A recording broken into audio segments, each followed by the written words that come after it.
Welcome to the 24th Annual Jewish Film Festival, one of the world's largest and oldest Jewish cultural arts events. And we want to thank all of our members, sponsors, community partners, volunteers, all of you film lovers, and especially our presenting sponsors, the Center of the Advancement of Jewish Education, SAGE, and the Greater Miami Jewish Federation for their continued support through all these years. My name is Richard Friedman, and I am the retired director of the Cape Town Holocaust and Genocide Center and of the South African Holocaust and Genocide Foundation. It is my great honor to host this discussion today, and of course, to meet with these very special people that I have joining me today. The director of the film, Jordy Sank, the producer, Gabriella Blumberg, the editor, Esther Badenhorst, and of course, the star of the film, our very special and wonderful Ella Blumenthal, who has joining us today. I want to thank all of you. It's really wonderful that you could all make it. We're going to be asking a series of questions about this wonderful film. And of course, the first thing I have to say is a huge mazel tov to you all for having achieved such a remarkable project, such a wonderful testimony to Ella. And of course, she is her own wonderful witness in the film. And I'll be talking to all of you about your trajectories about getting here, of course. And perhaps that's where we should start. Jordy, what made you want to make this film? Where did this path come from? Where did you come to this idea?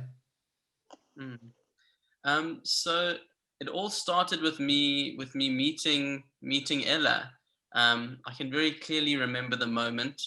I was a teenager, and we were both at the same place for Shabbat dinner, and I didn't know who she was. I just thought she was this old, bobber. And then she got up in the middle of the meal, and I remember she was so overcome with emotion, and she spoke about her experiences. I remember she spoke about when she was taken into a gas chamber, and everyone around the table was just so overcome with emotion, and we were all sort of sobbing. And then what was incredible is that 5 minutes later, after she told her story, she was so vibrant. She was playing with the kids, and she was joking around and dancing and singing. And it sort of turned and made me think, who is this incredible woman? She's been through so much, but she has this huge smile on her face. She has this zest for life, and she's the life of the party. So that was the sort of starting of a beautiful relationship, which has been nurtured between me and Ella, and also just the start of wanting to do the film. From that moment, it took a very long time to actually get us started making the film. It was Is this your first major film, Jordy? Yes. Before this, I've only worked on short films, and then I've worked on short commercials, but this is the first feature-length project. Correct. And Gabriella, how did you get involved in the story? Well, I remember I had just finished studying, and I knew Jordy through B'nai Akiva, through the youth movement in Johannesburg, and we'd both been in the film world, but quite separate, because Jordy was in Cape Town, I was in Johannesburg, and then in London. So when I came back to Johannesburg after studying in London, Jordy immediately said, I know this woman, Ella, and I really want to film a documentary on her, and I've only just started asking the family permission, but is this something that you maybe would be interested in working on? And that was how I then was brought into this world, and I'm so thankful to have, because as Jordy said, Ella, and as you can see for yourself, Ella exudes this energy and positivity, and it's contagious. And I think it carried the crew through the film, and it's you know, it's even contagious to the audience who watches it and leaves with her positivity. So it really was a big. Thanks, Gabriella. That I know exactly what you're talking about when you talk about Ella's zest for life and her infectious nature. And by the way, she takes a mothering role of all of you, doesn't she? Because in my experience and working with Ella over many years, she was never one to not to give me advice and not to tell me. So Ella, you're smiling. You know exactly what I'm talking about. I do. Esther, where did you come into the film? So Jordy and I actually studied together, and we had a film that we were working on that was loosely based on some of the stories that Ella told, but it was a completely fiction story. But in our research for that film, we interviewed Ella initially, and I think with both of us, we knew, but that's 4 or 5 years ago already. And I think we knew then already there's something there, but we kind of kept it in the back of our heads. We'll get back to it. And I feel like, you know, it was needed for us to grow in our careers a bit before tackling such a important story. So we knew we wanted to do it. And I'm glad we waited a few years before we tackled it. But yeah. It's certainly a film that must have posed many challenges to you as the editor, and so yeah, I'm sure that, you know, all your experience must have stood you in good stead, all of you actually, because it's really, it shows in the film, in the way in which the film comes across. Ella, my question for you at this point is, what has it been like being involved in this film and having somebody tell your story in this way? I don't know how to answer you.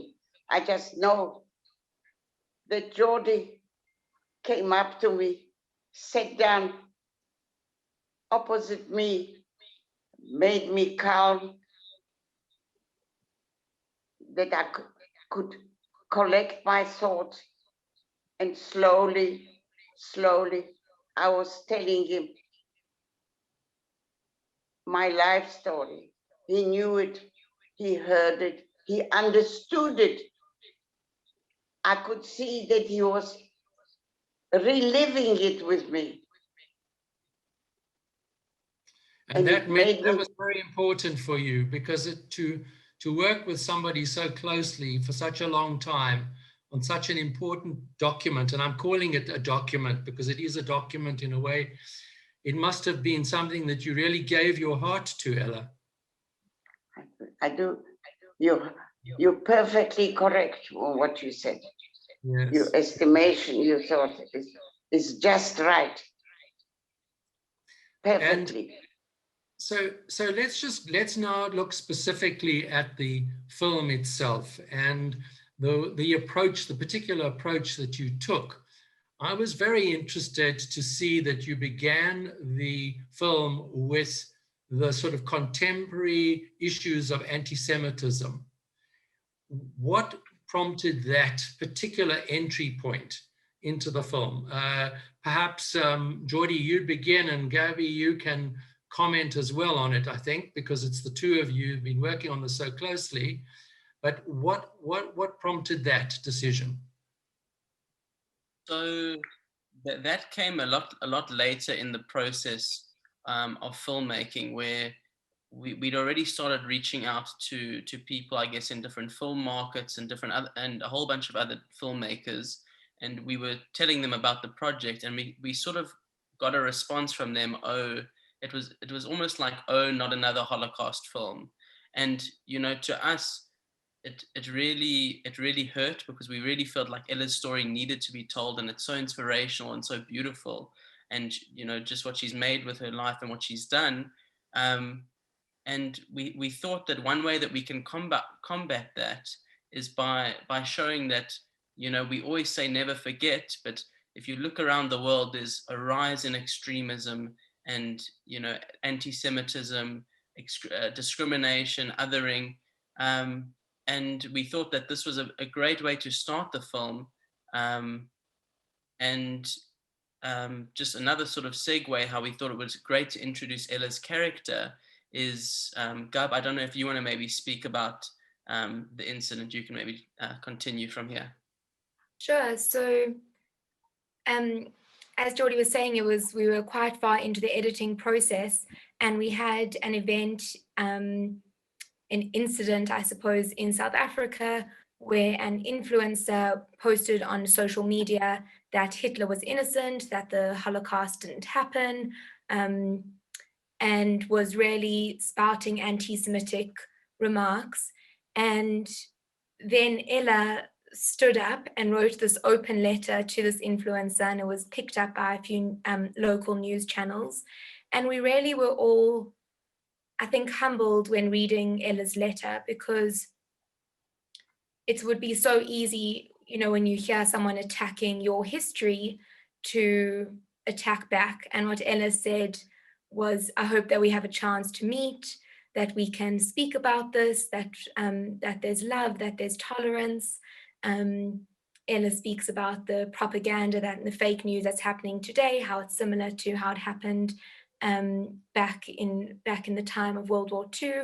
And I think that really resonated with us and made us realize that this is something, you know, it was, as Jordy's saying, a good segue into meeting Ella and meeting the character of Ella. And just to add on what Jordy was saying about starting the film off with the anti-Semitic clips, is firstly to show that anti-Semitism is not something of the past. It is still happening today. You know, as we were editing, there were more and more recent clips that were happening, and the film was already locked and we couldn't add in anymore, but it is still happening. And I think also it was very important for us to highlight anti-Semitism, but also it's important to see that this film can be used as a catalyst to speak about all forms of xenophobia, forms of othering, and hatred, discrimination, and that, you know, especially in a South African context, that we really can resonate with discrimination and segregation. This film is really really relevant, and on a global context with what's happening in the world today with xenophobia. So we really want this film to be the starting point of speaking about discrimination. Ella, they mentioned your wonderful letter. Did you ever actually meet with the person who was posting these terrible comments? Unfortunately, she did not respond. I think she was trying to hide her face. She knew that she was so terribly wrong, and she tried to avoid meeting me and talking to me and apologize and explaining that she was so terribly wrong. Ella, you know, for many, many years, you've been speaking to audiences, particularly people at the Holocaust Center. You've been so involved in all the programs that we ran there, the educational programs. So I'm sure the answer to this question is obvious because of your incredible generosity of spirit. But I would like to hear from you why it is that you are prepared to tell your story so often. And I know it's so painful for you, and yet you are prepared to tell it. What is it that you are hoping, for example, that this film will achieve by telling your story? I feel that, God forbid, history should never, never repeat. That the world should not know that it could happen. They should know that actually the world should know that unfortunately it can happen again. That's why I keep on repeating and talking about it, that I want to reach as many people as possible. And this film will help do that, won't it? The film will help to do that. Exactly. Yes. I can see that. And I was going to ask, and perhaps it's just a little bit more specific on this question to all of you, which audiences are you aiming this film at? Jordy, you want to start? And Yes. we can hear from Esther and Gabriella as well. I think we've always, when we initially went into the film, I think we all wanted to, you know, at school we've all learned about the Holocaust and World War II and what happened, but it all seemed so black and white and in a textbook, and we really just wanted something that, you know, the younger generations will be the ones who sort of take the baton of Holocaust remembrance, and especially when there's no more survivors left, and they'll be the ones who impart that knowledge to future generations. So we really just wanted to make a film for younger generations that we would have liked to have seen growing up, that would have sort of added color and life and to I guess the Holocaust, what happened in the Holocaust. So we have definitely aimed at younger. I was particularly struck by the use of the kind of very vibrant colors in the film. And, you know, Esther, maybe, you know, and then of course the animation, which of course is a wonderful device that you've employed to tell stories that perhaps there are no photographs for, or no film footage for, no archival stuff and so on.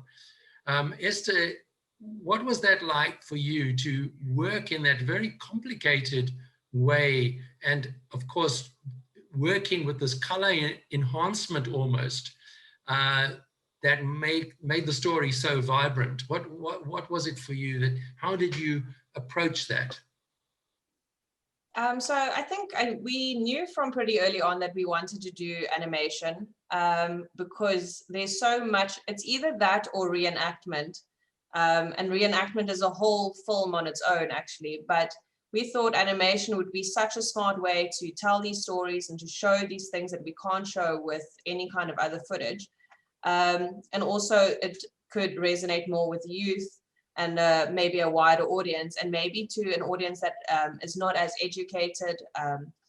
And then when it comes to the use of color, what we actually did is the color grade of the film changes throughout the film. So it starts off very colorful, it goes very drab, and then it comes out colorful again as Ella's journey moves from before the war to the war to, you know, to after again.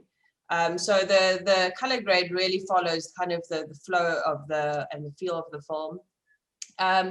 But from a storytelling perspective, it was quite difficult because we had to really know which stories we wanted to tell before continuing, because we couldn't commission the animation artist to just draw all of the stories because there are so many, and we really needed to kill some babies. And we unfortunately lost a lot of like beautiful stories that Ella told and heart-wrenching stories that Ella told because we couldn't animate everything, obviously. So that was one sad thing, that we from the beginning had to choose the stories that we really were set on and animate those.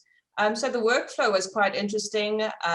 While the animator was animating, I was editing, and we were collaborating and constantly going back and forth. But it was fun and an interesting journey to work with animation. Gabby, you want to say something about it as well? Yeah, I think just to add that the live action footage, we really wanted, and it came across Ella's zest for life. We really tried to get that across also in the color palette. So when Ella is walking on the promenade in her bright turquoise tracksuit with her sunglasses on and the blue sea and the blue sky, what better way to epitomize not really just the color that's in the world, but the color that Ella sees in the world, the way that she chooses to wake up and open the blinds and watch the sunrise every morning. So we really wanted to epitomize that through the color grade. And the resilience as well. I mean, Ella, your wonderful resilience. You have always, for me, epitomized that in all my years of knowing you. And so it came through so beautifully in those images. But I have to say that the image that is for me the most wonderful is the image that I have cherished of you in your bathing costume in Warsaw, and the way that you reposed that image in your swimming pool. And I know how you love your swimming. Do you want to just talk about why swimming has been so important to you, Ella? Because I used to swim in the Wisla, that is the Vistula, the river that is flowing through Warsaw, the middle of Warsaw. And I never missed a day in summer not to swim. Every day I used to go down to the river and practice my swimming. I've never had a teacher. I taught myself by swimming from one corner to the other. And eventually I learned to swim myself, and I enjoyed it. And after I survived, I continued with the swimming. What goes through your mind when you're in the swimming pool? What goes through your mind when you're in the swimming pool? I just know and I feel that I'm alive, that all my body is working, my mind, and I know that I am here. It's gorgeous. It's absolutely beautiful, beautiful, beautiful. So the film touches on so many very wonderful aspects of Ella's life after the war and before the war. We get to know a little bit about your family, Ella, before the war, the wonderful family that you grew up in, your father, of course, Roma, your niece, who is your companion along the way, so to speak. She's been your companion right the way through life in so many ways. And she wrote a book about your experience, which I've read and which is really well worth reading. Perhaps you would tell us, in a way, how is this film and how does the film work with the book? In other words, should we be reading the book and watching the film? Are they two the same thing? Is it the same for you? No. I find it's two separate things. This film is more, especially about myself, about my life, where the book is Roma writes mainly about herself, and I am just next to her, looking after her. Yeah. I'm helping her to survive. I'm so pleased that she's in the film and that she speaks to you on the FaceTime or whatever it is that she's speaking to you on. Yes. And it's wonderful to see her looking well as well. I hope Kanan Hora continues for many years. And I remember meeting her here in Cape Town when she came to visit you, and how special that was to have the two of you coming to the center. Very, very wonderful. Of course, your family is just remarkable. And I've met so many of them, your children, your grandchildren, your great-grandchildren. And it's wonderful that we have in the Holocaust Center that incredible picture of you and your family now. And when we juxtapose that with the picture that appears in the film of the family that you lost and all those members that disappeared, and how after the war you've built this extraordinary family. Was it important for you that they were also in the film?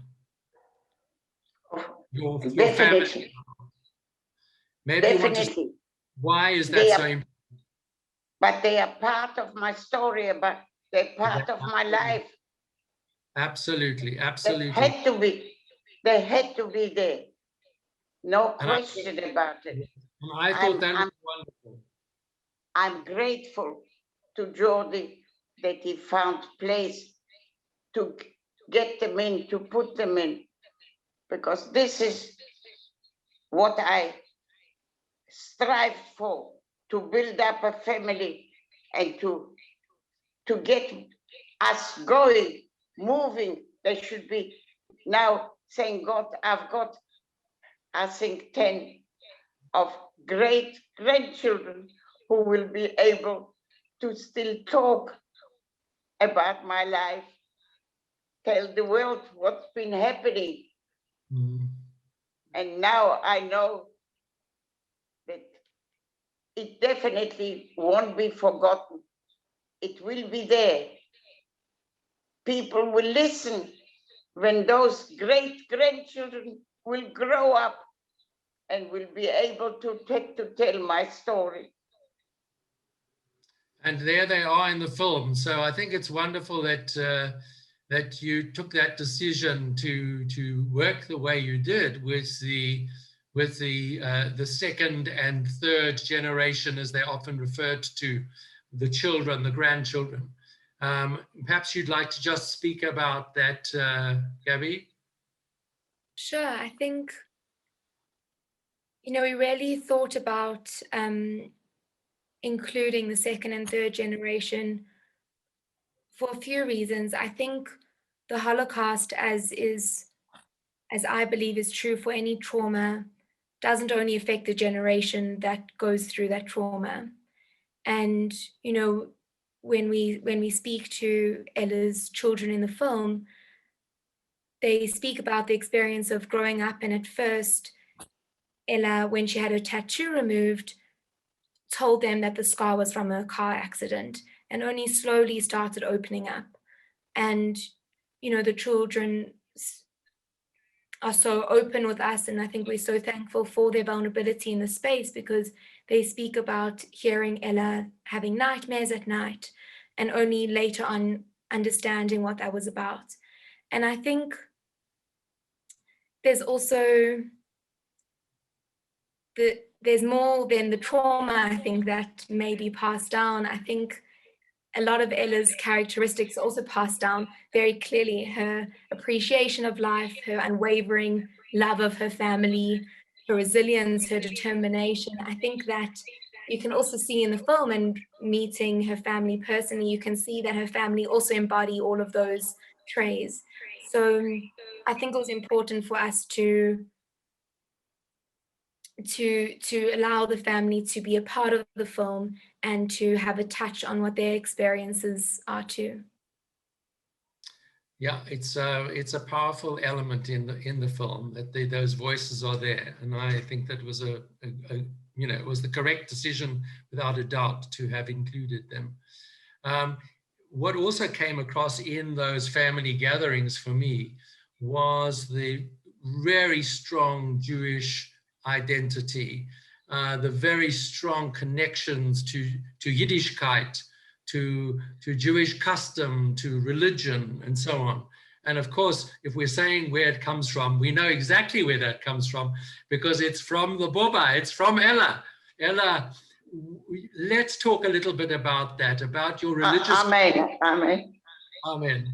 Let's talk So about true. your religious convictions. How was your firm belief in Hashem? How did that inform your whole experience, and what has it meant to you after the war as well? First of all, I've never, during my suffering and fight for survival, I've never lost faith in Hashem. Because I was brought up like this, I knew that Hashem is above us and looking after us.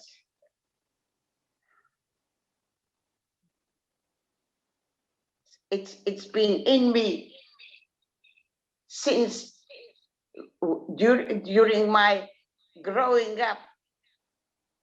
And of course, when I was fighting for my life, when I was fighting for my survival, it was always there that Hashem will won't leave me, will help me to survive. The Esther- Hakol, that's all. Yeah. No, it's everything. Hakol it's everything. It is everything.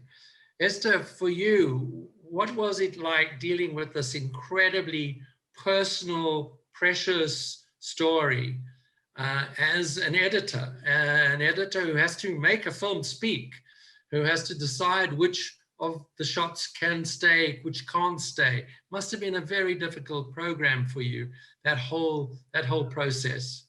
I had some sleepless nights and some nightmares about timelines in my head. So yeah, sometimes, and Jordy and I had a few like arguments as well about what's staying, what's going, and I'm feeling very passionate about something. He's like, yeah, but we need to make space for this. And but it was also an immense responsibility to like retell someone else's story and to do it with justice, you know. So it was quite the challenge, but I enjoyed every minute of it. And I felt also like throughout this process, I really connected with Ella as a person and as a friend. And it felt like she was my gran, like you said earlier as well, like we family. So it was my entire life was to make sure I tell the story correctly and with and the best I can. So I'm trying to think of some challenges now, but now none come to mind. But there were definitely a few times. Maybe just speak a little bit about, I mean, one often imagines an editor sits in the editing suite and you'll talk to the director, you'll maybe talk to the producer as well, but you will not really be interacting with the actors, the stars in the film. But from what you've been saying, and I can see that in the film, you must have had, did you have many opportunities to meet with Ella? Yes, we had quite a few. I also just went to her to go pick up photos to scan, or just to have tea, just randomly, just to come say hi. And then she'll feed me, and then, you know, then we're sitting there for hours on end. So I had a lot of, it was actually very, very amazing being able to meet Ella and become friends. And so it wasn't just, you know, I'm getting the footage and now I have to put it together. I really felt like I was part of the journey from the beginning. And like it was as much, and Jordy also, you know, opened the space for us for it to be as much our film as it was his. So, well, yeah. that also comes across. And one of the little elements that you've used in the film is the butterfly, which flies through the film in many ways. Maybe just talk about that device and why you're using it, why you chose to use it. And maybe Jordy, maybe you can just say, you know, also what your thoughts were about that, because I think that it's a lovely element, you know, although we know the butterfly is well known as a symbol of freedom and so on, yet it was used in a particular way here. It wasn't always a symbol here. It was something else as well. So maybe you could talk about that to begin with you, Esther. Yeah, so I think the butterfly was a theme that was brought on pretty early. We already knew we needed something to just be that outside element of almost like an outsider view that's seeing everything that's going on, but is not part of it. And I think that having that was, how do I put it?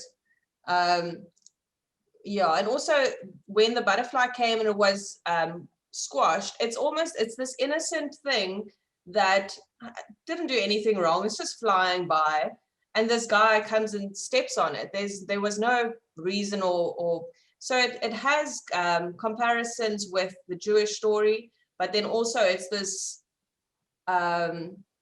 like the symbol of hope and everything, but it's also this omnipresent thing that's just watching over everything that's happening. But yeah, Jordy can talk more about the symbolism and all of that. I think one of the things in the animation that we really wanted to get across was, you know, Ella has such a positive mindset. So we really just wanted to use sort of elements of magic realism and different ways of visually showing how she sort of was able through it with her mind and the way she has her outlook on life, just how she was able to sort of, you know, we do it in quite a few scenes, like when she finds the Haggadah, she feels like she's almost soaring through the letters in the sky, and we do it as well with the butterfly. But we just really wanted to find ways to visually show, you know, the strong mindset, her positive outlook, and just you know, sort of this lightness within all of the darkness. So that's what the butterfly was. You know, it can be seen. I've heard multiple interpretations of the butterfly, where people say it's hope. People say it represents the Jewish people. It represents her faith. And you know, I'm happy for people to interpret it however they'd like. I think that's fantastic. But we really just wanted to show, and maybe a little bit of an Easter egg for us. At the very beginning of the film, there's only one butterfly, but then towards the end, when she's in Warsaw and she's lost her whole family, we actually have 23 butterflies floating around her, sort of representing the 23 family members that she lost. So it's almost like, you know, just we thought it was a beautiful visual to represent the future and this brightness within darkness. Beautiful. Thank you. I mean, I thought it was, it just added a beautiful linking mechanism, which also was very special as a viewer, I feel. Perhaps we should have started with this question first, but I think maybe it has emerged through our discussion. But the question I'm about to ask is around the title. Yeah, there are many questions, many titles you could have chosen for this film, but you hit upon this particular "I Am Here." Where does it come from? Gab, do you want to take it? Sure. So I'm sure in this conversation, and if the audience was just listening closely, they would hear that Ella has already said her famous phrase, "I am here." Ella, whenever, if she was sitting down and needed to prepare herself to stand up, she would always say in Hebrew, "Ani po," which means in English, "I am here." So, you know, I think on the one hand, it shows how Ella is so present. She's present in the moment. She is here. But I think also on a deeper level of, she is still here. She's still standing. She has survived the atrocities. And I think for a survivor to say, "I am here," you tried to ensure that I wasn't here, and here I am still standing. So I think those 2 points really came together in the title. Can I also add to that? There's also that one story where Ella's in the camp, and there's the guard, and they were asking for better work or work under a roof. And the guard looked at her number and was shocked to see that she was still there, because most of the people with that early number has already perished. So, you know, he was saying, "Are you still here?" And I just thought it's a nice 360 as well. Like, yes, she is still here. Yes, despite everything. So were you very pleased with the title? Very pleased with the title, Ella? You were pleased with the title? You know, I never thought you were going to connect the two with this assessment. When you looked at my number, I put my arm out. Are you still here? In other words, people that had, the girls that had the number, that low number, were most of them gone already, died, perished. Yeah. I never thought you would connect it like this. It's very beautiful. You know, we've only got a few minutes left together, which is a great pity, because I'm sure we could have talked about many things about the film. So I'm going to use the time to ask you each what was a very special experience of making this film for you? Just maybe an anecdote, something which was something that you will always, I mean, this film will live with you, I'm sure, all your lives, but what little anecdote would you like to share with us? We'll start with Gabriella, and then Esther, and then Jordy, and then the last word. The last word is from Ella. Ella, we're going to have the last word from you.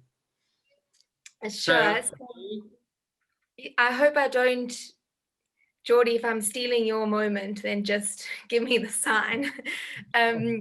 But one of the things that I think we all really remember about filming, and it speaks to the swimming scene that you mentioned, Ella loves to swim. And it's true of when we were walking on the promenade or any scene that we were shooting, we really tried to structure our days. We had long filming days, and we really tried to structure them so that Ella could have a break and that she could then, give it her all. And so Jordy said to Ella, let's just do one lap in the swimming pool, and then we'll take a break and we'll set up the camera. And we all, trying to reiterate Jordy's message. And Ella says, absolute nonsense. And she just did 10 laps backwards and forwards, and the camera was like racing after her. And I think it just really speaks to her sheer determination. No matter the situation. Beautiful, abiding story. Esther, for you? I think there's so many, it's difficult to choose, but I'll quickly say, I think what I enjoyed most was the research with Ella, going through all her old documents, going through all her old photos, her telling every time she sees something new, she's like, oh yeah, I must tell you about this. This is important. And then she gets the newspaper from this year, and then she's like, oh yeah, this, I must get this photo for you. And I was featured in this article. So that was a lot of fun, was going through all the stuff she's collected over the years. She still has a copy of an ID when she went to Israel on not even her own name. She had to go on Rivka's name, which was her niece's name. These things I couldn't believe that these things have survived, and to see all of this information that she had to give us, actually, because we thought nothing survived, and it was so amazing to see all the actual photos and stuff she was able to give us. So that was a lot of fun for me. Yeah, I mean, I have known Ella a long time, but to see the footage of her wedding, oh my gosh, I was fantastic, amazing. And also those the shots in the shop and in Bratpan, very special, very, very special. So the way you incorporated that all, just terrific. Jordy? Like Esther said, there's just so many. But just to say that Ella has just such a beautiful personality, and she's able to connect with so many people, and just everyone on set who was working on the project. She almost had a little nickname for every single person. So the Spanish person was Espanol, and the Portuguese person was Italiano. Yeah, and Portuguesa. And she had all that, and she was able to just connect to so many people. So many of the crew, when we were done shooting a scene, would go ask her to take a photo with her, because they just felt so honored to be involved in the project and to hear from this remarkable woman. And I must just say that I feel so honored that Ella has let me take her story and transfer it into and distill it into this film and to share it with the world. It's been such an honor, and I really can't thank her enough for allowing me this, and also for just a beautiful friendship. Really, she's like a grandmother to me. We speak constantly on the phone. And you, Granny. Yeah, and really, it's just what she's given me, this beautiful outlook on life, that I really just hope to take forth in my life. And just to whenever something difficult comes along, me and my wife always look at one another, and we just say to each other, what would Ella do? you know, we're always able to get through it. So just thank you, Ella, for everything. Thank you. Ella, Thank you, Jordy. Ella, wonderful My Ella. child. The last word, darling. You are our very, very, very, very special friend, our Boba, our mother, our inspiration. And we would like to give the last word to you. What's your message to us all? My message to the world is that they mustn't forget, they must always remember what I went through, that it should never, never repeat.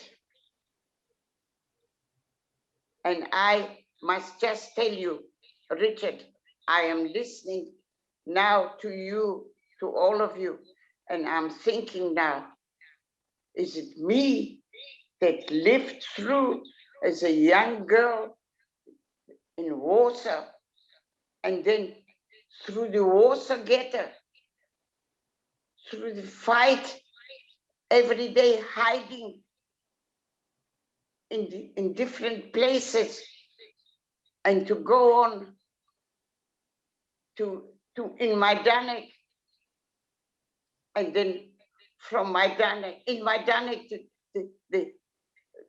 when they put me into this gas chamber, and I'm here to tell you, and to survive afterwards Auschwitz and Bergen-Belsen. It's when I come to think of it sometimes, is it me? I can't believe it's me. I'm just talking about it. That's why it is here. Ani po, I am here. I am here. I'm here to tell you about it. And you have, and thank you for that. And I look forward to seeing you on the promenade in your beautiful turquoise tracksuit soon, soon, soon. COVID or no COVID, it's wonderful. So that brings us to the end of a wonderful time together. Thank you, everybody. Thank you, Esther. Thank you, Jordy. Thank you, Gabriella, for joining us. It's really been my privilege to have asked you these questions and to hear your amazing responses. Thank you, Ella, for everything that you've done for us all and continue to do for us all. And I suppose I have to conclude now. And so there is my thanks again to all the members, the sponsors, the community, the partners, the volunteers, and all of the people that have watched this wonderful film, the film lovers, and especially our presenting sponsors who made this all possible. The Center for the Advancement of Jewish Education, the Greater Miami Jewish Federation, for their continued support through these many years to really be able to give a platform for films such as this. Thanks to our audience for participating in the 24th Annual Miami Jewish Film Festival. Thank you.